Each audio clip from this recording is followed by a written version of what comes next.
네, 그 강의 중에 하는 거, 또 아까 전에 방금 그 대선에서 어떤 이미지 메이킹, 어떻게 신뢰감을 줄 수 있는 자세를 해야지 그 선택을 할 수 있다는 걸 영상을 봤는데, 학습자들한테 신뢰감을 줄 수 있는 자세를 항상 좀 인지를 해주시고, 그 다음은 사람을 보지 않는 강의는 혼잣말이다 이렇게 되는데, 진짜 그 가끔씩 강의하시는 거 보시면은 이렇게 연단에만 계속 계시면서 이거 보고 이거를 복제로 켜놓고 계속 이것만 보시고 강의하시는 분들도 많이 있으세요.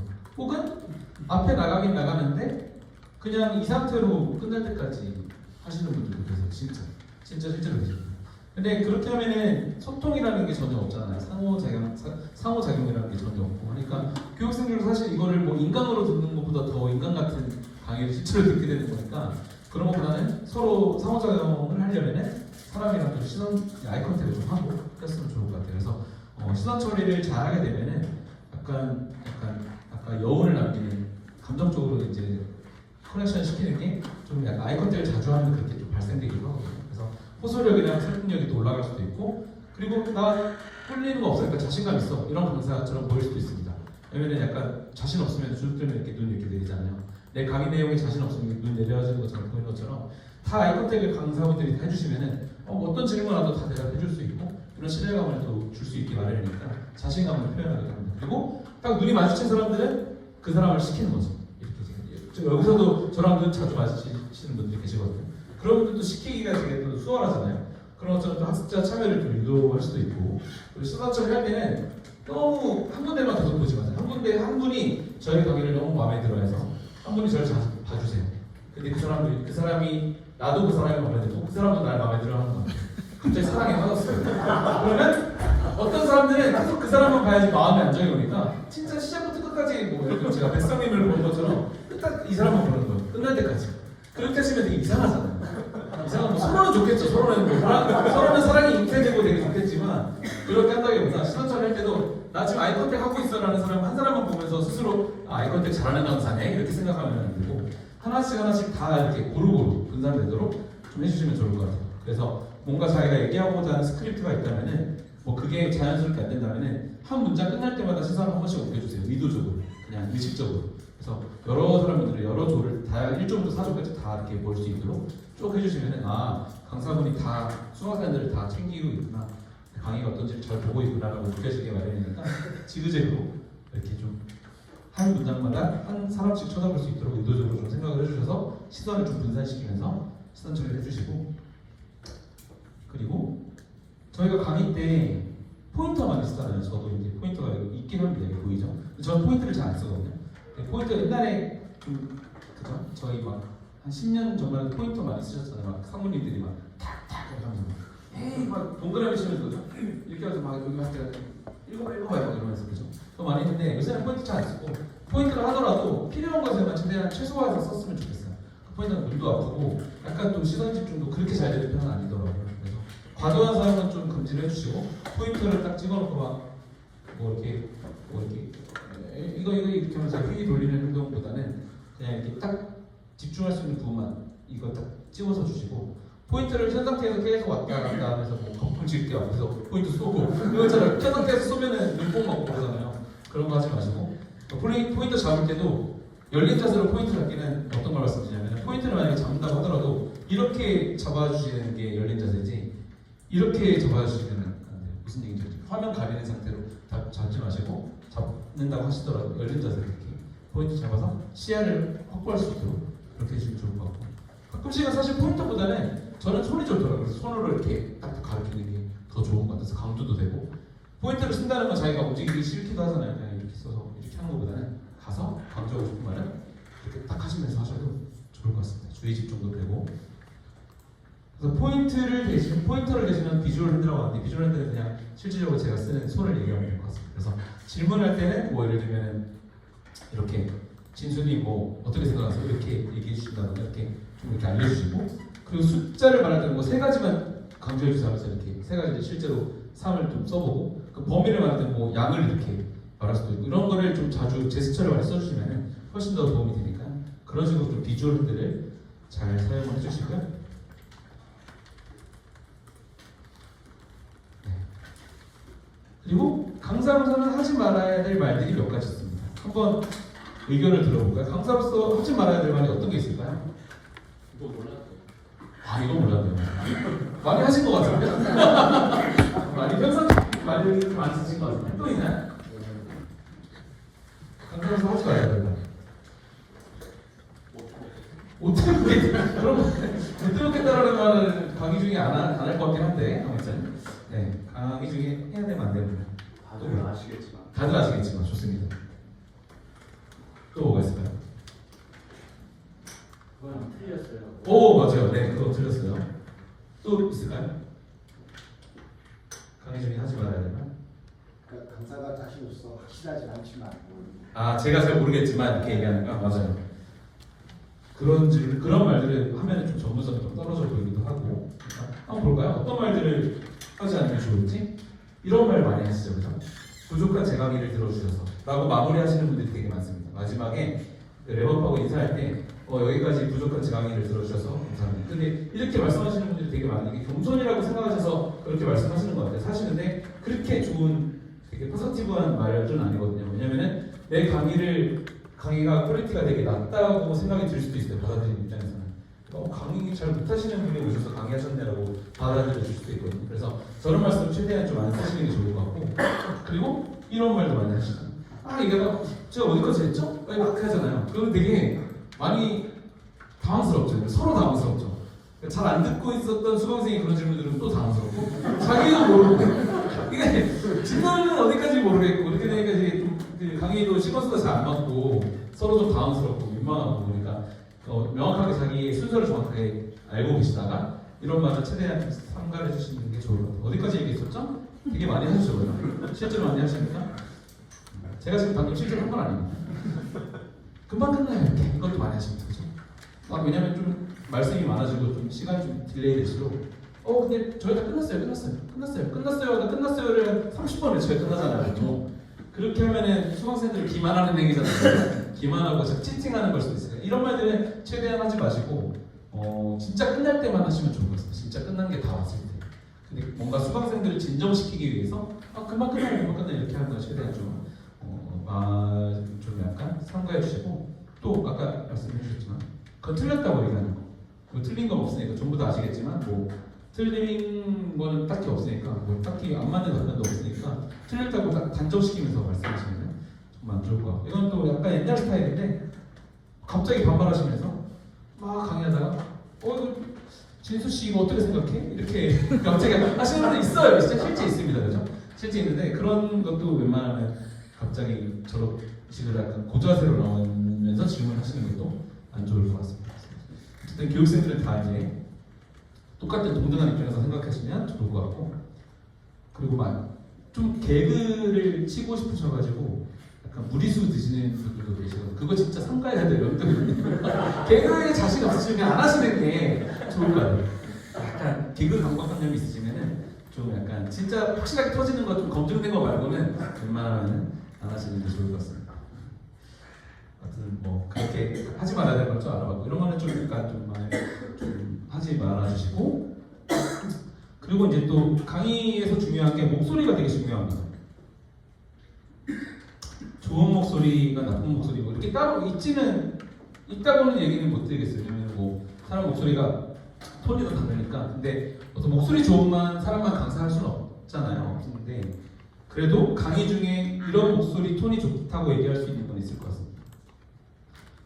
약간 울림이 있는 목소리, 힘있게 뻗어나가는 목소리라고 되어 있는데 이거는 의도적으로 만들 수도 있거든요.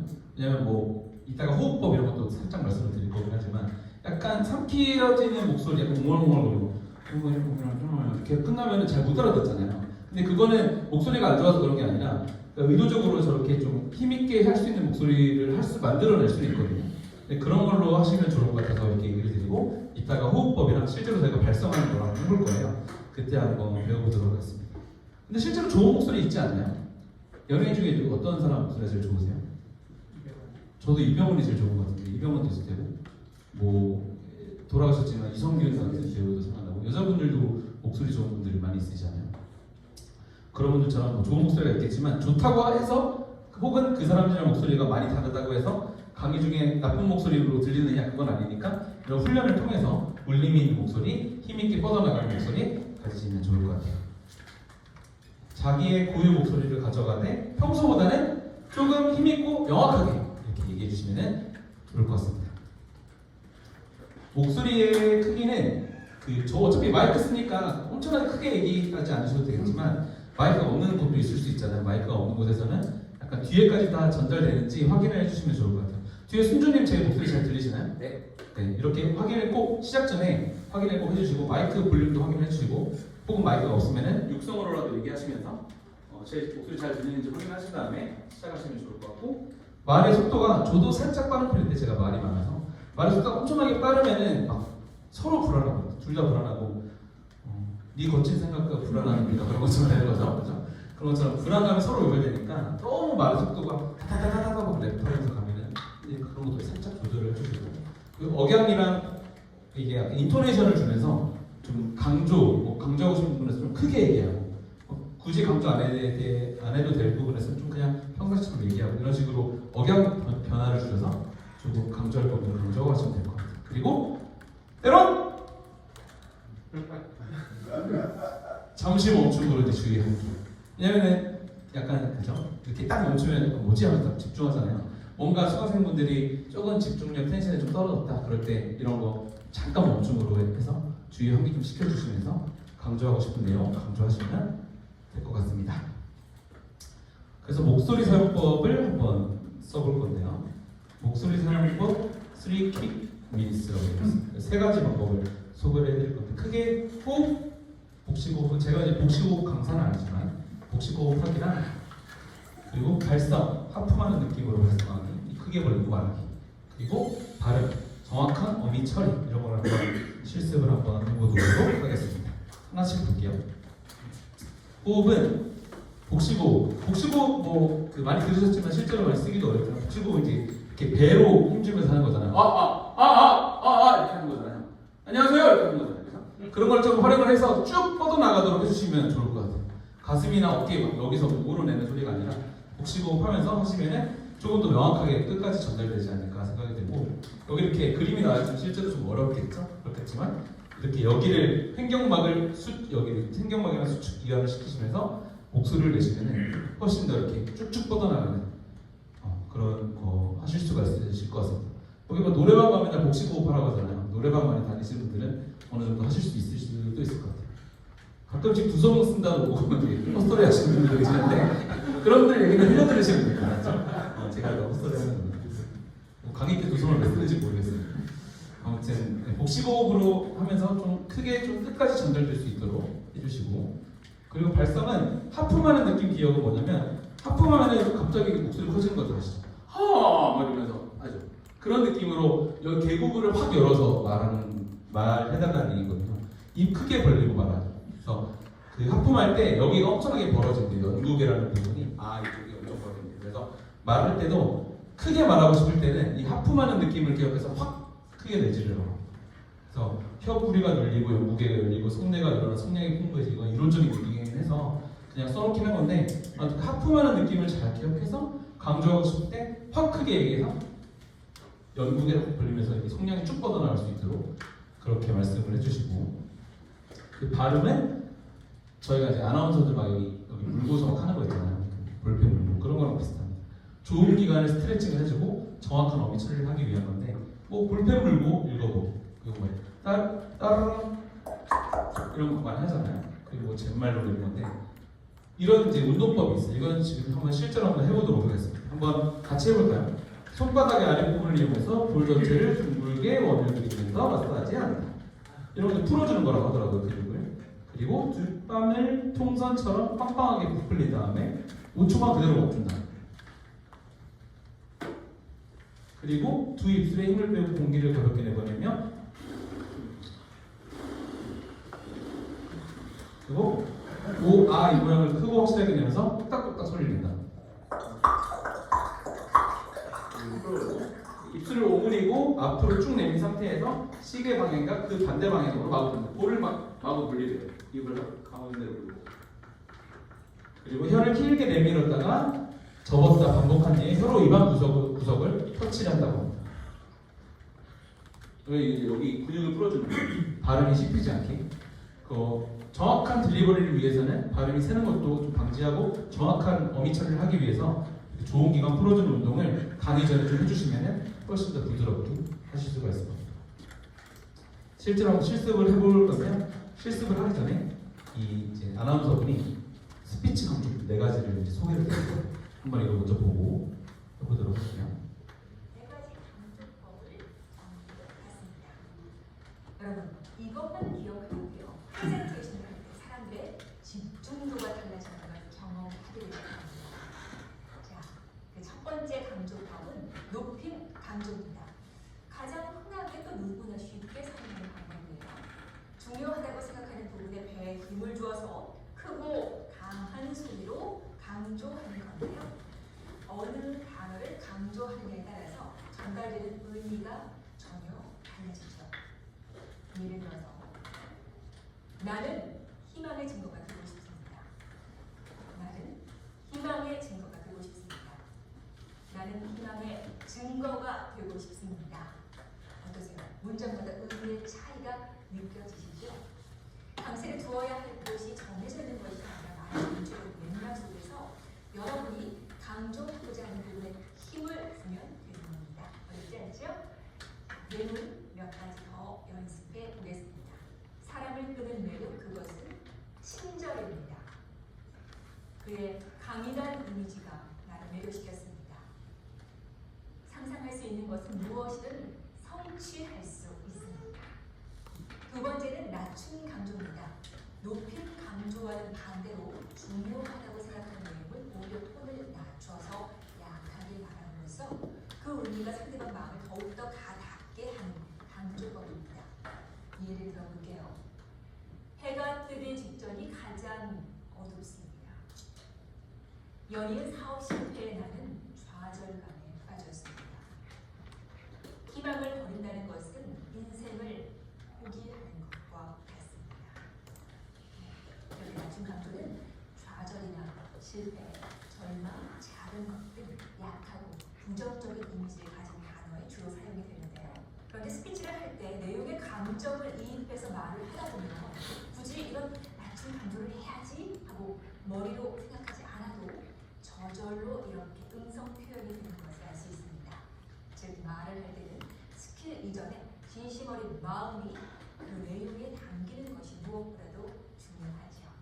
세 번째 강조법은 속도를 늦추어서 강조하는 방법입니다.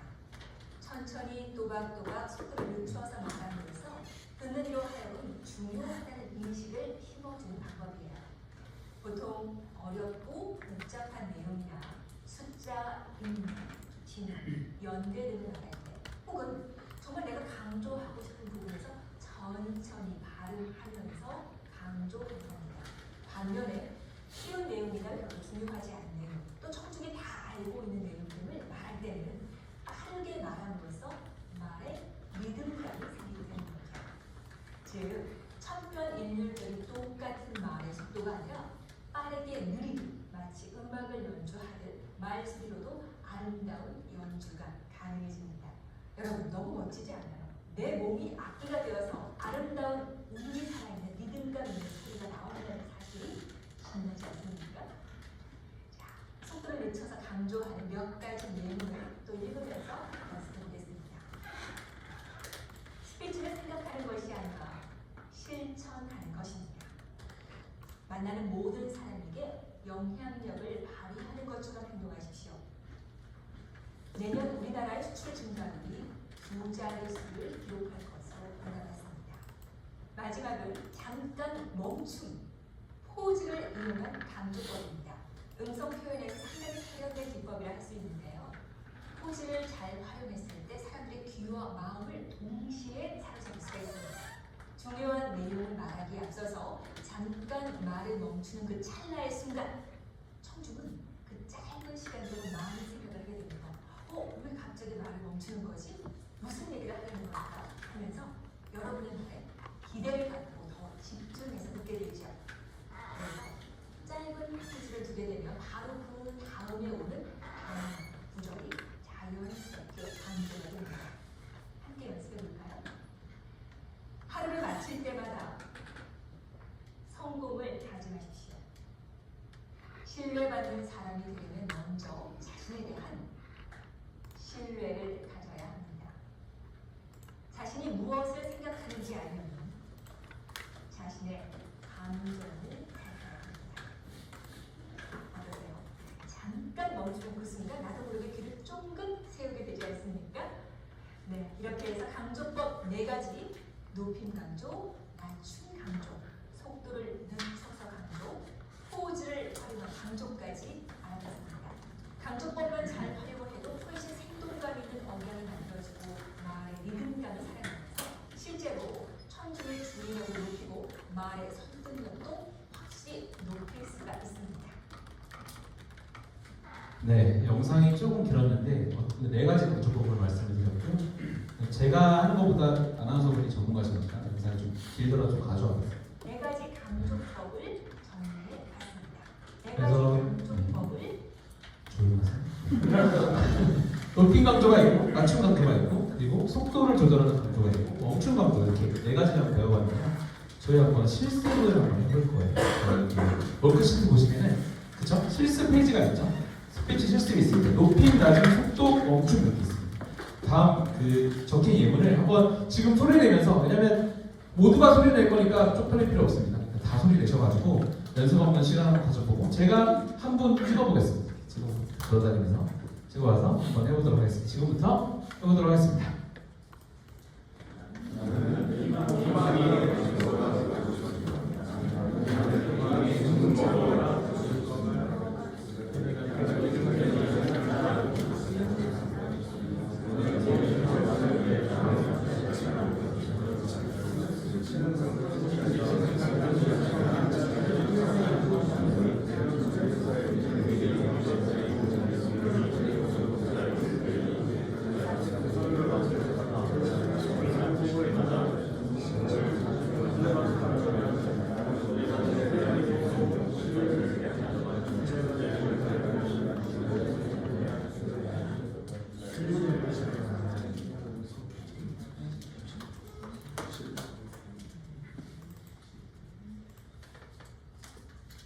한 번 하고 끝났나요? 5분 드렸는데 한 번만 더 해보면 안 될까요? 이게 약간 치면서 내가 강의할 때 어떻게 써야지라고 좀 생각하시면 다시 하면 좋을 것 같아요. 여러분들 너무 정직하신 것 같아요.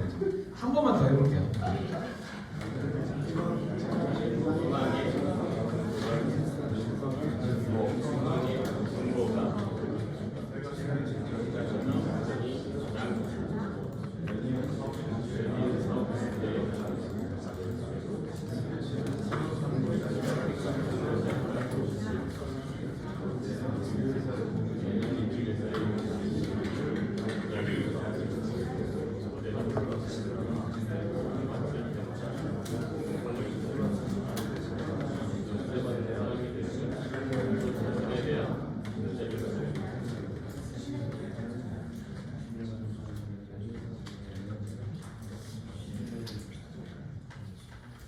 다음 론 하신 것 같아요. 혹시 나 진짜 내가 스스로 내가 생각이 너무 잘하는 것 같아요. 있으신가요? 너무 잘하는 것 같아요. 있으세요? 없으신가요? 제가 찍어야 되나요 그러면? 한 분 정도 들어보려고 하는데 아까 그 제가 여쭤봤는데 못하셨다고 하셔가지고 한 번 더 제가 찬스를 드리도록 하겠습니다. 우리 그 재상님을 한번 큰 박수로 모셔보겠습니다. 앞에도 있습니다. 나는 희망의 증거가 되고 싶습니다. 나는 희망의 증거가 되고 싶습니다. 해가 뜨기 직전이 가장 어렵습니다. 연이은 사업 실패 나는 좌절감에 빠졌습니다. 스피치는 생각하는 것이 아니라 실천하는 것입니다. 내년 우리 회사의 연봉 인상률이 2자릿수를 기록할 것으로 내려갔습니다. 하루를 마칠 때마다 성공을 다짐하십시오. 신뢰받는 사람이 되려면 먼저 자신에 대한 신뢰를 가져야 합니다. 감사합니다.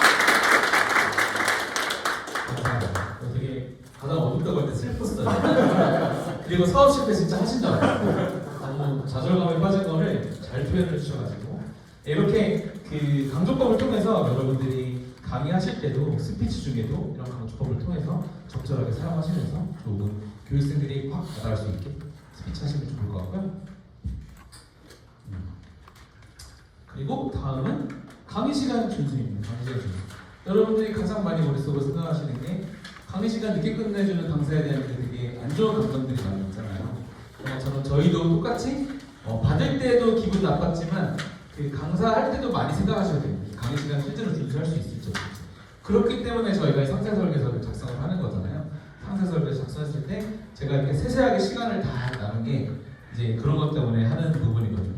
그리고 제가 실습 그런 케이스 스터디나 그런 거를 많이 좀 활용을 하라고 하시잖아요. 활용을 하라고 하는 게 이 교육생들한테 실습할 시간을 주는 게 강의 시간 조절하는 데 상당히 유용합니다.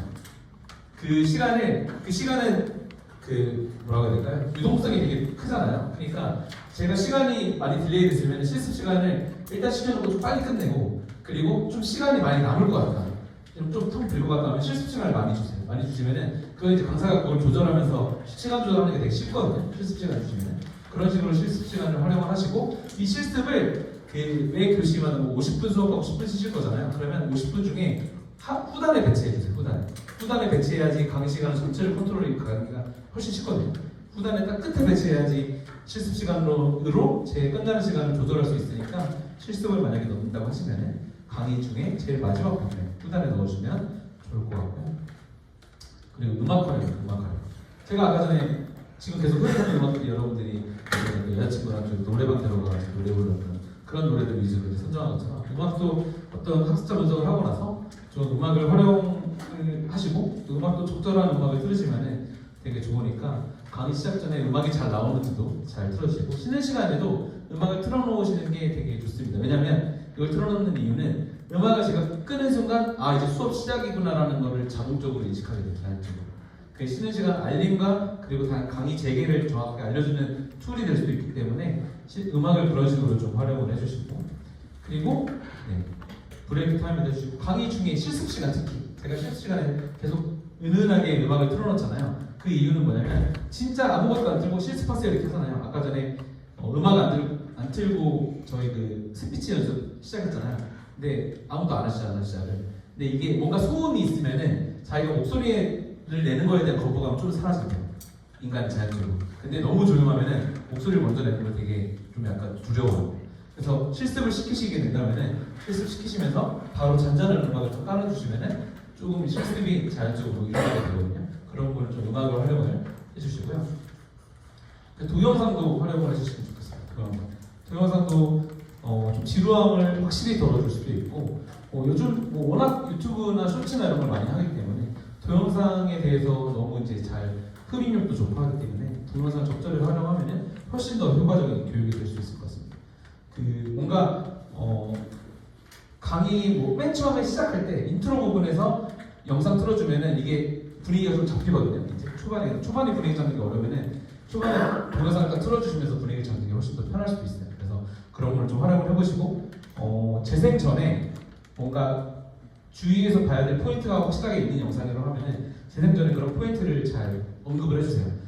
이번에 영상 보여드릴 건데 이러한 부분에서 필요한 부분이니까 이런 거 잘 인지하셔서 영상 한번 봐주세요. 이렇게 해서 언급을 해주시고 강사도 함께 봐주세요. 왜냐면 함께 보면서 수강생들이 어떻게 받아들이는지 좀 보면서 이 영상 끝나고 나서 멘트를 쳐야 되잖아요. 어떤 멘트 칠지도 머릿속에 이제 생각을 하시는 거예요. 동영상에 대한 설명 없이 바로 다음 컨텐츠로 넘어가 버리는 게 좀 약간 어색하거든요. 동영상에 대한 멘트 좀 해주시고 재생으로 이루어진 연결 멘트도 좀 준비를 해주시면 좋을 것 같습니다. 그리고 가끔씩 어떤 영상은 다짜고짜 아무 설명 없이 그냥 틀는 것도 오히려 효과적일 수도 있어요. 제가 아까 전에 우왕질판 동영상 기억나시죠? 그런 영상처럼 일단 던진 다음에 자연스럽게 뭔가 뭘 말하는지 알 것 같은 동영상이 확실하다면 그런 영상은 설명 없이 틀어주는 것도 오히려 몰입감을 줄 수 있어요. 동영상 활용을 좀 해주시고 그리고 질문을 적절하게 좀 잘 해주셔야 돼요. 질문을 많이 써야 돼요. 이게 우리나라 사람들이 이런 거 되게 약한 거죠. 질문하고 그리고 질문에 대한 답변하고 이런 거에 되게 약해서 질문하면 되게 두려워하세요. 근데 보통 학습자가 왜 질문에 답이 없을까요? 질문에 답이 없는 이유는? 틀릴까 봐. 맞아요. 틀릴까 봐. 또 어떤 게 있을까요?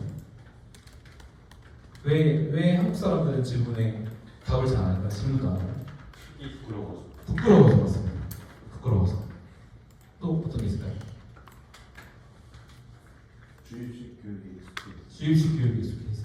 교육 체계를 이제 비판하시기 시작했어요. 우리나라 교육 체계를 비판하시고 그런 다양한 일들이 있습니다. 답에 자신이 없어서 자신이 없어서 이제 대답 안 하는 거죠.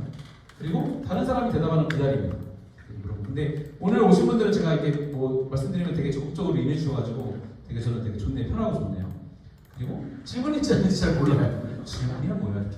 근데 질문을 확실하게 해주셔야지 되거든요. 뭐 어떤가요? 이렇게 물어보셔야 되는데 되게 좀 묻뚱그려서 질문하면은 질문인지 아닌지 모르고 강사로서는 참 자신감 없어지고 아무도 답변 안 해주니까 그렇게 오해하지 않게 확실하게 질문해 주시는 게 되게 좋습니다. 그 질문 자체가 이해가 되지 않는 경우도 있겠죠. 이런 거를 좀 약간 해지하면서 좀 질문해 주셨으면 좋겠고 제대로 질문하는 방법에 대해서 좀 설명을 드려볼까요? 제대로 질문하는 방법. 질문의 대상을 정확하게 얘기를 하는 거예요. 뭐 전체에 대한 질문은 제가 여러분 모두한테 질문 드리겠습니다. 뭐 이러이러한 거 어떻게 어떻게 알고 계세요? 이렇게 질문하는 걸 명확하게 전체라고 얘기해 주시는 거나 아니면 제가 뭐 계속 아이 컨택이 일어나서 살아가는 사이가 됐다고 인지가 되면 확실하게 되면 백상님 어떻게 생각하세요? 이렇게 확실하게 찝어서 질문하시는 것도 오히려 편할 수도 있습니다. 애매하게 질문하면 아무도 답변 안 하거든요, 진짜. 그러니까 그러면 서로 민망해지니까 좀 제대로 질문에 대해서는 정확하게 질문해 주시고 그리고 최대한 그 사람이랑 사랑에 빠졌다고 하더라도 골고루 이렇게 1, 2, 3, 4조 돌아가면서 골고루 질문을 하게 좀 안배를 해주시고 그리고 너무 공격적으로 질문해 주시면 돼요. 성령님 왜 이렇게 피곤하세요?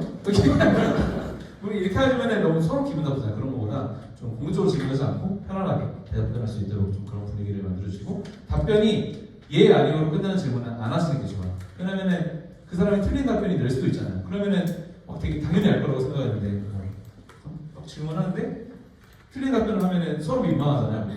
되게 머리 긁게 되고 그죠? 그렇게 하면 질문하고 오픈 대답을 들을 수 있는 오픈된 답변을 들을 수 있는 질문으로 많이 구성을 해주시는 게 좋을 것 같고요. 그리고 뭔가 약간 답변하기 좀 어려운 질문이다 하면은 답변할 수 있는 시간을 충분히 주실 수 있는 것도 되게 좋을 것 같습니다. 학습자가 답변 준비할 시간을 충분히 주시고 그렇게 질문해 주시면은 제대로 질문하는 방법으로 따라올 것 같고요. 그리고 질의응답하는 부분은 만약에 질의응답이라는 건 이런 겁니다. 여러분들이 수강생분들이 강사분한테 질문하는 거예요. 반대되는 경우 이런 것도 되게 당황스럽잖아요. 사실 강사분들 대부분이 나한테 질문 있으신 분 언제든 질문하세요라고 말은 그렇게 하지만 마음은 질문 안 했으면 좋겠다고 대부분 생각하세요. 근데 그런 마음이 들긴 하더라도 질의응답은 어쨌든 해야 되잖아요. 뭔가 수업을 할 때는 질문 있으신 분 지금 질문하셔도 됩니다. 언제든 질문하셔도 됩니다라고 안내를 해주시고 질문을 만약에 들어왔어요. 만약에 이제 진수님, 조은님께서 이제 저한테 질문을 해주시면 질문이 길다고 하더라도 중간에 끊지 말고 끝까지 다 들으신 다음에 이제 말씀을 해주시면 될 것 같고 조은님이 만약에 장문에 질문해 주셨으면 질문 들은 걸 제가 듣고 있다가 잘 요약을 해서 뭐 이러이러한 질문을 하신 거 맞으신가요? 이렇게 다시 한번 되물어 주시면 듣는 다른 분들도 정리가 되시고 여기 하신 분들도 정리가 되시니까 질문을 요약해 주시고 아직 맞는 게 확인된다고 하면은 그거에 대한 답변을 해주시고 조은님 너무 질문해 주셔서 너무 감사합니다. 네, 칭찬도 좀 해주시고 인정, 우리나라에서는 인정 받는 거 되게 좋아해요. 킹정합니다 이런 거 되게 좋아하니까 그런 것도 해주시고 질문에 대해서 제가 대답을 했을 때 이 질문에 대한 원했던 대답이나 혹은 이 질문이 맞는 것 같은지 아니면 완벽하게 이 사람이 질문이 해결이 됐는지를 다시 한번 확인을 해주시는 게 좋아요. 답변하고 그냥 쌩 넘어가는 게 아니라 제 질문이 이해가 되셨나요? 답변이 이해가 되셨나요? 확인을 하신 다음에 넘어가시면 됩니다. 그렇게 이제 제대로 질의응답 해주시고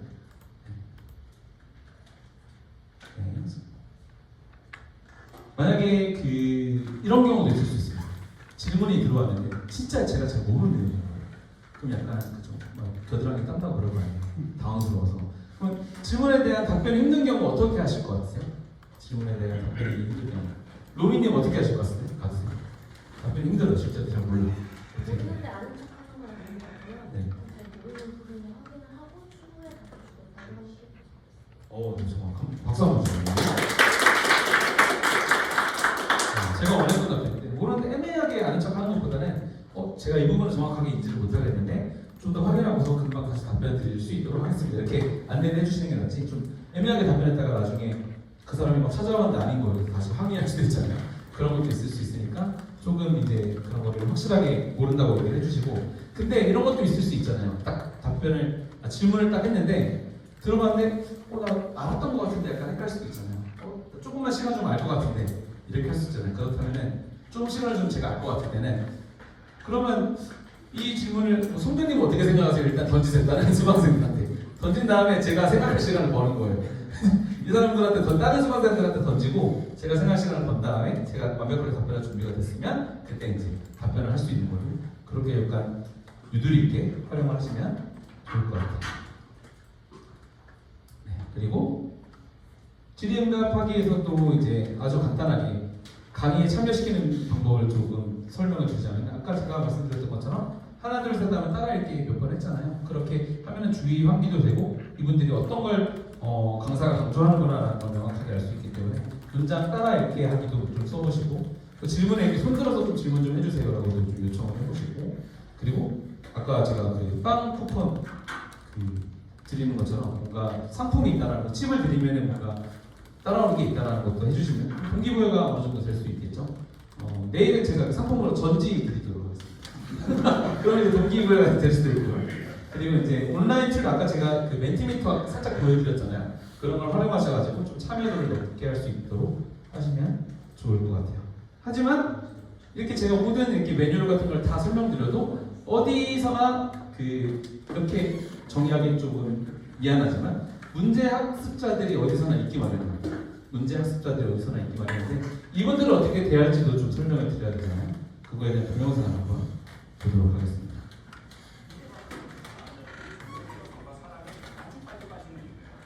이태리 남성들은요, 여성들이 되게 이렇게 마음에 들잖아요. 그러면 아벨라, 같이 나타나는 뜻이에요. 여기를 표하는 거예요. 아벨라, 정타. 근데 이제 제스처로 같이 하는 거예요. 아벨라,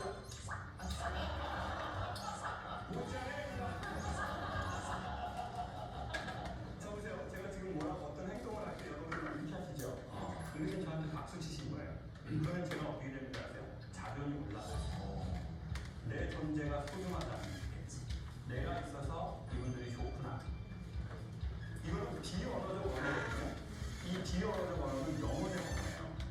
근데 여러분의 마음에서 나온 거예요. 이러니까 제가 여성들 반면에서는요, 제 능력이 200%, 300%가 나요. 전 강사료를 너무너무 많이 준다고 해도 중하게 남자애들하고는 안 해요.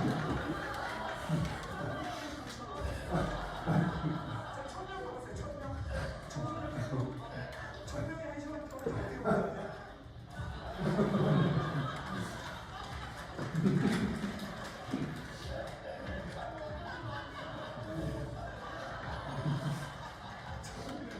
침략인데 두 종류는 아니고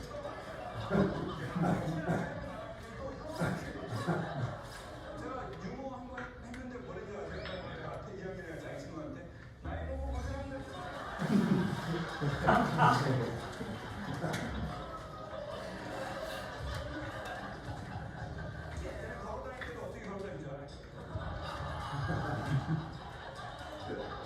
걸어 다닐 때도 어떻게 걸어 다니는지 알아요?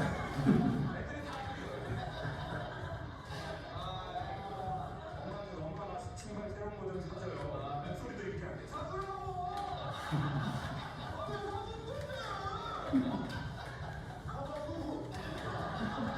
지은이 같은 거 맞아. 지은이가 강의가 안 되는 거예요. 그러니까 제가 보세요.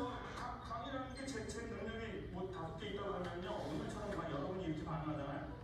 착불 타게 되는 거예요.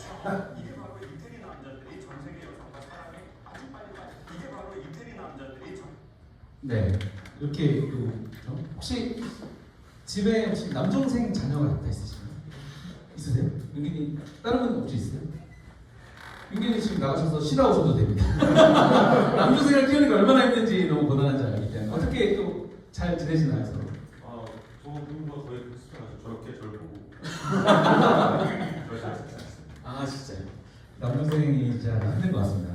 남자 중학생들이 저도 사실 뭔가 교육을 할 때 교육을 많이 하지만 이렇게 지금처럼 오늘처럼 분위기 좋은 교육은 저도 너무 재밌어가지고 막 열과성을 다하게 되고 막 서로 막 더 잘하고 싶고 이런 마음이 샘솟는데 어떤 데는 진짜 되게 침울하고 이런 데가 가끔씩 있어요. 그러면 저도 약간 잘 안 되거든요. 근데 그런 거 할 때 또 만약에 저희는 이제 문제 학습자라고 얘기는 하긴 했지만 문제 학습자분들이 이제 가끔씩 더러 계세요. 이렇게 남중생들 같은 약간 강사로서 조금 컨트롤하기 어려운 분들이 계실 때가 있거든요.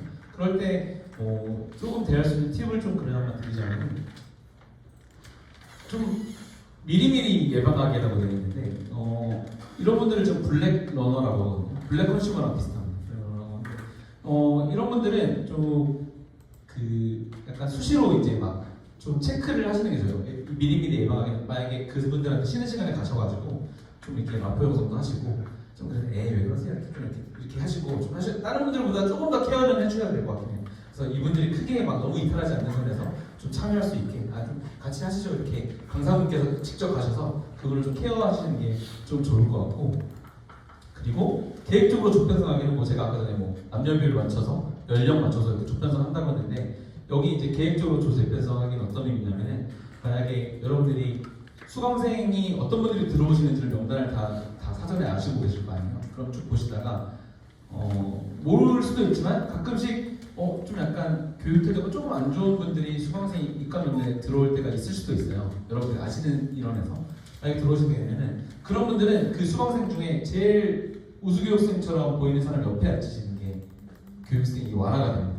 왜냐면 그런 분들이 좀 리드도 하고 막 같이 으쌰으쌰 하기도 하고 해서 만약에 수강생 명단이 파악이 된다는 교육이라고 하면은 그거에 한정해서는 계획적으로 약간 그 블랙 러너라고 보이는 분들은 약간 우수교육생 옆에 딱 바로 같은 조로 앉혀주시는 게 좀 그래도 교육에서 좀 완화가 되는 부분이 있고요.